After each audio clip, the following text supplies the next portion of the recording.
The slope of the normal at the point 8 square, 280 of the parabola y square সমান 4x is। তাহলে প্যারাবোলাটা দেওয়া আছে, এটার slope of the normal বার করতে বলেছে কোন পয়েন্টে, 8 স্কোয়ার, 280 পয়েন্টে।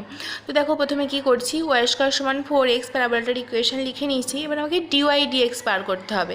তাহলে 2y dy dx সমান 4a ইন্টু এক্সের ডেরিভেটিভ 1 সমান dy dx সমান 2a বাই ওয়াই হয়েছে। তাহলে m সমান dy dx সমান 2a বাই ওয়াই। তাহলে m হচ্ছে গ্র্যাডিয়েন্ট বা প্রবণতা।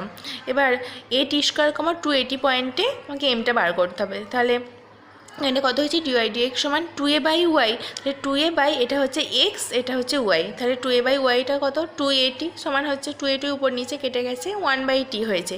এবার স্লোপ অফ দ্য নর্মাল কী হয়, এই এমটা গ্র্যাডিয়েন্ট, এটা হচ্ছে m, এটা স্লোপ অফ দ্য নর্মাল বার করতে গেলে কী হবে, সাইনটা চেঞ্জ করে দিতে হবে, 1/m করে দিতে হবে। তাহলে এটা লিখে দিচ্ছি, দেখো মাইনাস